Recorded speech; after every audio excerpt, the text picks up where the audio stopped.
Comprendre et concilier les deux grandes espèces d'Africains. On peut distinguer au moins deux grandes espèces d'Africains. Les Africains de conviction et les Africains de responsabilité. Entre ces deux espèces se déroule un dialogue de sourds, une sempiternelle guéguerre qui entrave le progrès du continent. Bon, en réalité, on peut même lister une troisième espèce. Elle est majoritaire en nombre, mais très négligeable en impact. C'est le groupe des neutres, les attentistes, les spectateurs. Nous n'allons pas trop nous attarder sur eux dans cette analyse parce que cette troisième espèce, eh bien, elle est condamnée à être constamment ballottée dans le tourbillon du perpétuel conflit qui oppose les deux premières espèces. Cette analyse sera structurée en trois petites parties. Dans la première partie, nous allons définir les deux espèces et cela vous aidera à déterminer le genre d'Africain que vous êtes et ce que cela implique.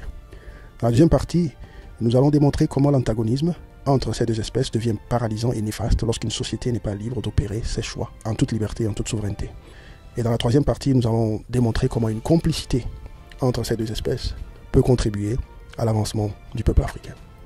Ceux parmi vous qui sont un peu familiers aux sciences sociales peuvent aisément reconnaître cette générale distinction qu'avait proposée le sociologue allemand Max Weber en 1919. Alors il y a plein d'Africains aujourd'hui, les panafricains durs là. Ils n'aiment pas quand on cite les auteurs ou bien les penseurs occidentaux. Je trouve que c'est un faux problème. Le savoir est universel, il faut le prendre là où vous le trouvez et vous l'utilisez à votre avantage, pur et simple. L'Europe et le reste du monde ont pris tout ce que nous avons fait et ils l'ont mis à leur avantage. Alors c'est pas la peine de s'enfermer en Afrique, ok? Alors Max Weber n'a même pas inventé la chose, il n'a fait que exprimer en termes intelligibles un phénomène que vous et moi connaissons de manière intuitive. Ok? Il s'agit de la fameuse distinction entre l'éthique de conviction et l'éthique de responsabilité. Cette distinction concernait l'être humain en général, mais nous allons voir comment elle s'applique à l'Africain, ok? Alors vous, chers Africains qui regardez cette vidéo, êtes-vous un homme de conviction ou un homme de responsabilité? Avez-vous une éthique de conviction ou une éthique de responsabilité? Ou alors faites-vous partie de la grande masse de ceux-là qui ne font que subir le cours des événements? Salutations à vous, chers frères et sœurs d'Afrique. Qui que vous soyez, nous vous souhaitons le meilleur, que toutes vos activités, toutes vos bonnes œuvres prennent de l'essor et fleurissent pour votre bonheur personnel, mais aussi pour le bonheur de la terre qui vous a vu naître, la terre d'Afrique. Faites ce qui vous rend heureux. Mais faites aussi ce qui rend heureux votre voisinage, car votre bonheur en dépend. Notre devoir, devant l'histoire, est de créer le paradis chez nous. Alors, petit 1, l'Africain de conviction et l'Africain de responsabilité. Commençons par l'Africain de conviction. L'homme de conviction est soucieux de témoigner de ce qu'il croit juste, même si cela peut avoir des effets pratiques néfastes. Selon lui, il faut agir en fonction des principes supérieurs auxquels on croit. Vérité, bonté, honnêteté, loyauté, unité, liberté, égalité, dignité, souveraineté, en tout cas, tous les bontés, comme dirait l'Ivoirien. L'homme de conviction est solidement accroché à ces valeurs. S'il croit par exemple à l'importance de la souveraineté, il y croit de manière ferme et de manière absolue. L'absence de souveraineté rend sa vie impossible, invivable. Et même si cette souveraineté venait avec des conditions précaires et misérables, l'homme de conviction la préférerait malgré tout.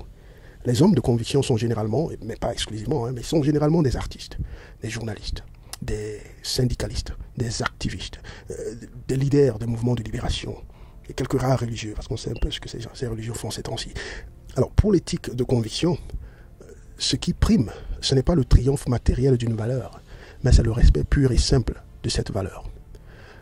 Par contre, l'homme de responsabilité tient au triomphe matériel de ses décisions.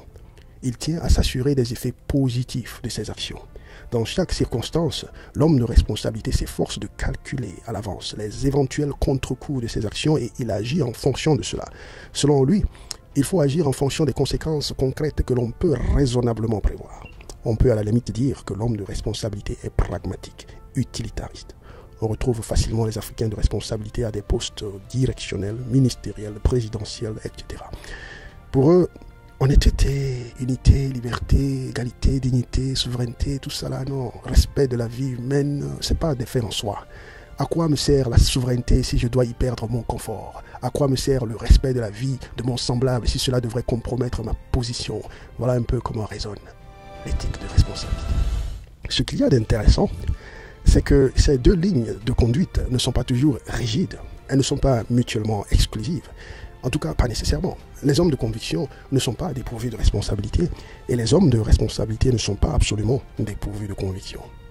Cependant, de tous les temps et sous tous les cieux, ces deux éthiques se sont affrontées dans les prises de décision des hommes et des peuples. Lorsque par exemple les colons sont arrivés en Afrique et nous ont battus au combat, lorsqu'ils ont sauvagement dévasté nos champs, rasillé nos villages, lorsque leur supériorité militaire s'est avérée, nos élites de l'époque étaient divisées. Les hommes de conviction tenaient à notre dignité, à notre liberté, à notre loyauté entre Africains, à notre souveraineté territoriale. La vie en captivité était tout simplement impensable. Et pour eux, aucun sacrifice n'était trop grand lorsqu'il s'agissait de défendre notre intégrité. Des frères et des sœurs, des pères et des mères de famille, des chefs de village, des rois et des reines sont morts parce que leurs convictions ne leur permettaient pas d'accepter l'injustice et la servitude. Certains parmi eux ont marqué l'histoire et sont bien connus de tous, je ne citerai pas de nom, mais des millions et des millions d'entre eux ont farouchement combattu l'injustice et sont morts dans l'anonymat total. Au même moment, les Africains de responsabilité, après observation de la situation, ont conclu que toute résistance serait suicidaire. Très vite, ils ont opté pour la collaboration avec l'envahisseur, dans le but ultime de sauver leur propre famille, de sauver leur propre vie, mais aussi dans l'ultime but de sauvegarder leur patrimoine et les institutions locales. Pour cela, hélas, il a fallu trahir les adversaires locaux et les livrer aux esclavagistes. Il a fallu livrer les tribus voisines, livrer les prisonniers de guerre, livrer les fous, livrer les parias et les criminels. Si ça peut sauver la majorité de la tribu, tant mieux. Tel fut certainement leur raisonnement. Puis, quand la demande devint de plus en plus forte, il fallut livrer les amis, les cousins lointains, les frères, les demi-frères d'abord, puis les frères. Comprenons leur dilemme. Tu refuses de livrer une personne et c'est tout le village qui est dévasté. Là, tu fais comment? Mais il ne faut pas perdre de vue le fait que voici, parmi ces Africains de responsabilité, il y en avait qui avaient choisi la collaboration avec les barbares uniquement sous la contrainte et par souci de sauver des vies. Mais il y avait aussi ceux-là qui l'avaient fait par pur business. Ces précurseurs de l'entrepreneuriat tout azimut recrutaient de jeunes entrepreneurs de la même espèce, les munissaient de mousquets et patrouillaient le continent pour collecter et revendre d'autres Africains aux barbares. Alors, plus tard, lorsque les barbares décidèrent de venir s'installer chez nous, il fallut concéder des lopins de terre. Nous offrîmes d'abord nos terres indésirables, puis les barbares devinrent de plus en plus gourmands. Nous cédâmes alors de larges portions de nos meilleures terres. En échange à quoi? En échange au simple droit d'exister. Tu refuses, tu es mort. C'est comme cela que village après village, royaume après royaume, nos Africains de responsabilité livrèrent l'Afrique entière aux barbares. Et tout au long de ce drame, l'Africain de conviction et l'Africain de responsabilité n'ont pas cessé de s'affronter. Fallait-il collaborer pour survivre ou s'affirmer et risquer ainsi l'extinction? Et durant toute la période de l'occupation coloniale, ces deux espèces ont continué à s'affronter. Il y avait ceux-là qui se rebellaient inlassablement pour expulser les colons, puis il y avait ceux-là qui avaient déjà tissé des liens très étroits avec ces colons. Bien au-delà des lignes tribales, bien au-delà des lignes idéologiques et religieuses, la principale ligne médiane qui a toujours séparé les élites africaines est bien celle-là. D'un côté, nous avons ceux qui ont la conviction que l'Afrique doit être libre et souveraine, que l'Afrique est capable de se tenir debout sur ses propres pieds, comme ce fut d'ailleurs le cas à l'époque des grands empires, que l'Afrique ne doit commercer avec les autres nations que sur des bases d'équité et de respect mutuel. Notons que cette position est très mal vue dans les milieux des puissances mondiales. Et de ce fait, les Africains de conviction sont relégués à la périphérie de tout ce qui se passe dans le mainstream. Ils sont confinés dans les limites de l'activisme et des partis d'opposition. Les rares qui réussissent à se hisser au pouvoir n'y durent pas, car des frères à la solde des colons sont toujours prêts à les foutre en prison ou à les assassiner. Et puis de l'autre côté de cette ligne médiane, vous avez les Africains de responsabilité, qui devant la brutalité de l'impérialisme, ont tout simplement signé la défaite du continent noir. Hier, ils étaient convaincus que l'Afrique était incapable de se défendre contre les envahisseurs. Aujourd'hui, ils sont convaincus que l'Afrique est incapable de vivre sans l'assistance des développeurs. Chaque pays africain a connu ses courants politiques qui étaient favorables à l'occupation coloniale. Les gens se sont battus pour garder le colon chez nous. Pour eux, se libérer du colon aurait été catastrophique. Cependant, hyper pragmatiques de nature, ils ont appris à tirer leur épingle du jeu néocolonialiste. Ce jeu où les Africains font semblant de vouloir se développer et les colons font semblant de les y aider. À cet effet, les colons leur ont formulé un vocabulaire spécial avec des mots-clés très éloquents et très flatteurs. Après 1 ou 2 stages de formation en Europe, ils deviennent les nouveaux colons. Les lumpen bourgeois, comme dirait France Fanon. On les entend souvent parler de développement durable, émergence, coopération nord-sud, business decision, win-win situation, partenariat gagnant-gagnant-gagnant, entrepreneuriat social, privatisation, village planétaire, ils adorent ça, globalisation, ils aiment ça, mondialisation, oh là là, objectif du millénaire pour le développement, ils aiment ça. Pour eux, l'aide internationale est un phénomène normal, aussi naturel que la pluie qui tombe. C'est d'ailleurs prévu dans le budget national. Au même moment, on leur a appris aussi à ignorer les diktats imposés sur l'Afrique. Pour eux, l'impérialisme, ça c'est de l'histoire ancienne. Le colonialisme, non, ça n'existe pas. La France-Afrique, non, mais ça c'est du complotisme. Le franc CFA, oui, c'est une bénédiction. Mais qu'est-ce que vous racontez, disent-ils?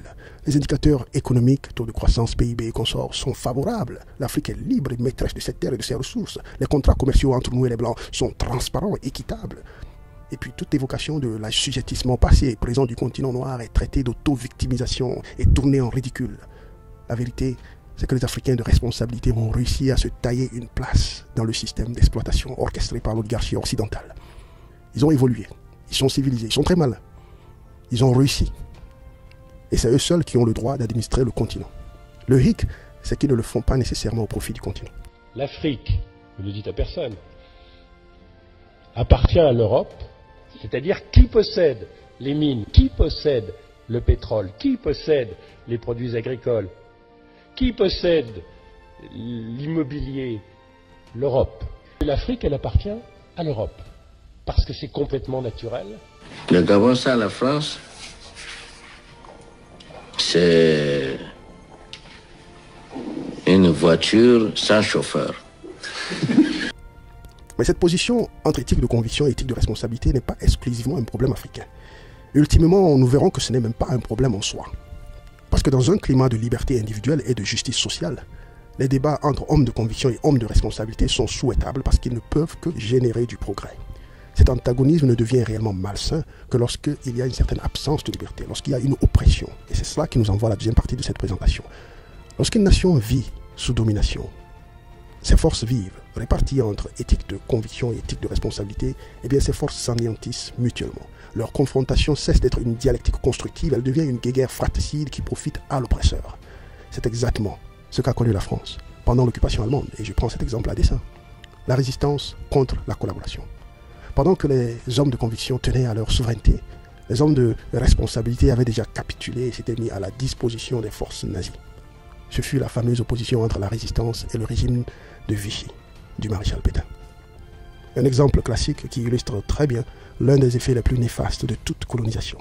C'est qu'un peuple subordonné ne perd pas seulement sa liberté et sa dignité, mais il court surtout le risque de perdre sa tête, de perdre sa cohésion, de perdre sa cohérence, son unité, son harmonie avec lui-même.